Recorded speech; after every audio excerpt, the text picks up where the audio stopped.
We have a quick but compact storm system moving through the heart of our region Tuesday into Wednesday. That little system could drop a lot of snow across a narrow portion of the northern plains. And unfortunately, because we do live in the northern plains, that means gusty winds will likely accompany the snow. Hello, welcome to Region Weather Live, your YouTube source for weather across the Dakotas and Minnesota. I'm meteorologist Brad Warner, and we do have this quick hitting system that moves across the area, dumps a whole lot of snow, and really that's all that's expected throughout the week. Not much really going on otherwise. So let's just get right into it. And so we're going to start off our Tuesday with just a little bit of light snow across the western portions of the Dakotas, perhaps mixed with a little bit of rain down in southwestern parts of South Dakota. And as the morning goes along, that snow will gradually increase so that by the noon time frame, we can see we've got a little band here set up kind of from just west of Bismarck, maybe near that New Salem area, Glen Olin perhaps, and then down to the southeast, just kind of running west of Mobridge and past that Harold Highmore and just maybe down to that Mitchell area. We've got just a little band that's going to be setting up somewhere in that noon time frame within that region. And some of this, as we go through the afternoon and evening hours, some of these little bands of snow could be moderate to heavy at times. In fact, if you move this along to around 3 p.m., that snow band begins to increase. It becomes just a little bit heavier here from Bismarck down to Napoleon, Ashley, Wishick, and just kind of getting down to that Leola and Aberdeen area. So some of you by this point in the afternoon, Tuesday afternoon, your visibilities could drop down to a half mile if these bands do become intense enough. Now further down to the south and east, again, some of that rain may mix with snow. So even though you've got a little bit of snow in there, perhaps the temperatures are just going to be warm enough that not a whole lot of accumulation is going to happen, particularly down on the far southeastern end of that band of snow. And as that line of snow continues to move to the northeast, watch this further back. We're not done yet. This begins to fill in here along the North Dakota and South Dakota border once again, as we get to kind of closer to that 6 p.m. and after. In fact, as we move this along to about 9 p.m., we can see how that fills back in through here. Again, the potential at least for some moderate, perhaps even heavy snow. As these bands develop here right along the border, it's almost convective in nature, in fact. So some of this could drop down a fair amount of snow in a short time. And then you have this snow out ahead of this warm front. And as you've heard me talk about before, sometimes along that warm front, they get just a little intense. They get just a narrow band that can occur that might be just a little more intense than the rest. So again, perhaps just a small band of snow could move to the northeast, could drop the visibilities for a brief period down to a half mile. And as we move forward to around midnight, Tuesday night, early Wednesday morning, you can see that the snow kind of begins to move off to the northeast. That little bit of moderate to heavy remains across the North Dakota-South Dakota border. So really, for those of you south of I-94, kind of stretching back to that New Salem area and southward, again, right along and across the North Dakota-South Dakota border, you guys have the potential of picking up a fair amount of snow in a short period of time because of that possibility of seeing those brief periods of moderate to heavy snow that we're going to watch out for through the afternoon and evening hours. Now, as we move this to about 3 a.m. Wednesday morning, that intensity kind of slides over to central portions of Minnesota at this point. So this really becomes the time period when your visibilities will reduce after midnight until about 3 to 4 a.m. That's really when those visibilities are going to drop, where you're going to pick up most of your snowfall within that central Minnesota region. Now beyond that, once we get to about 6 a.m. Wednesday morning, that snow band, the heavier snow band, begins to kind of slide eastward. We're just left with some light snow a little bit further back to the west. And moving it forward even more, right around 9 a.m., a little more snow here across the Dakotas and Minnesota. But by and large, the heavy stuff by this point really has diminished and has moved off, and we're just left with some light snow. And by noontime Wednesday, we're just left with maybe some flurries, just some leftover stuff here and there that's really not going to accumulate. And so I'm sure it's pretty clear to you that this area will be very narrow as it moves from east to west. You have these small little bands of snow, intense bands of snow. And if they set up in just a different area in a little different location, some of you will get more snow than expected, some will get less. It just depends where exactly those heavier bands set up. Very tricky storm, very quick, very narrow. So a little more on the difficult side is to determine where exactly this is going to be. But here's what I think is going to be my best guess for Tuesday into Wednesday. And so I think for those of you south of I-94 down to just south of the North Dakota-South Dakota border, reaching down to that Aberdeen-Sisseton area, you've got the best chance for picking up the most amount of snow. Somewhere in that 5 to 8 range, perhaps even more if those intense bands become a little more numerous or just even a little more intense than what I'm thinking. But somewhere in there, you're going to be picking up a good chunk of snow through a short period of time. And then outside that blue area in through here, we're looking at 3 to 6 inches, somewhere between that 3 to 6 mark.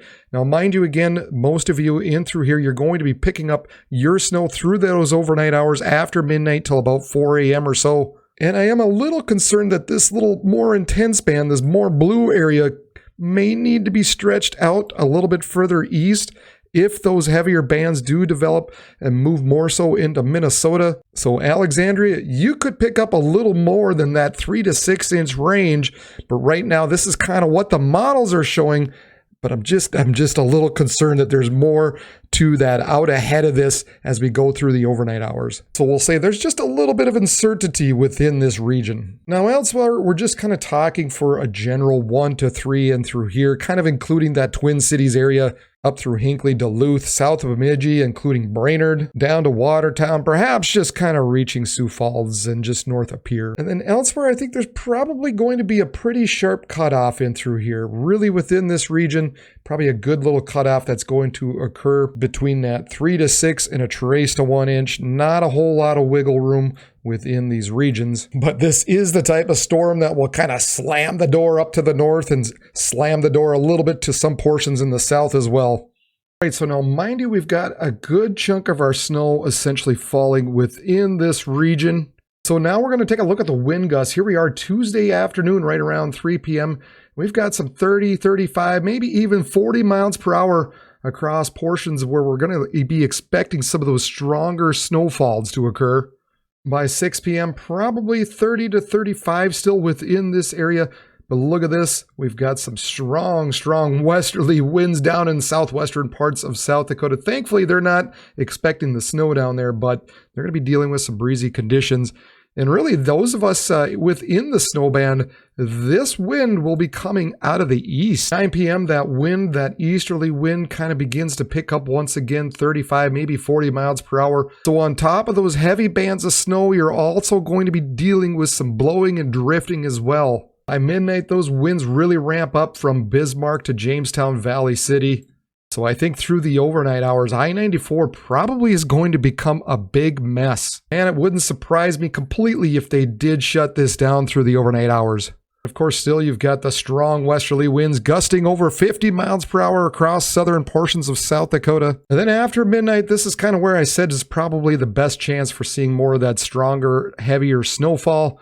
So as we get to about 3 a.m. Wednesday morning, here's where we're looking at the gustier winds, 40 miles per hour expected within this region. Again, along I-94 and kind of following it down to the south and east as well. Going to be some big problems through here through the overnight hours between the winds and all the snow. 6 a.m. those gusty easterly winds continue in through the southern portions of the Red River Valley, kind of stretching westward into the James River Valley as well.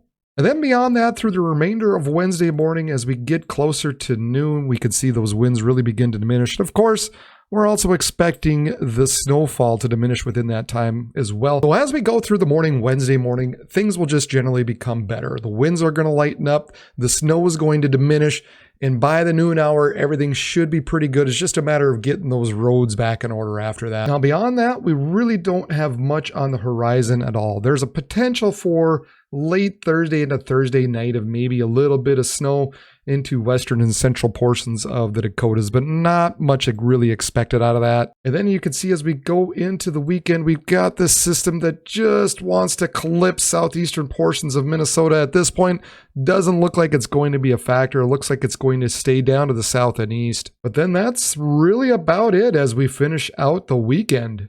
But one thing to note, even though we don't have a lot going on through the weekend, we do remain in a little bit of an active pattern. This southwesterly upper level flow is very conducive for getting storms through our region, and sometimes just out of nowhere where we don't expect something to occur, then all of a sudden a few days later, the models kind of pick up on a little disturbance and brings it through our area. But you can see how it develops a few storms out of the south and west throughout the long range period. While after this storm on Tuesday and Wednesday, we really don't see a whole lot going through the weekend.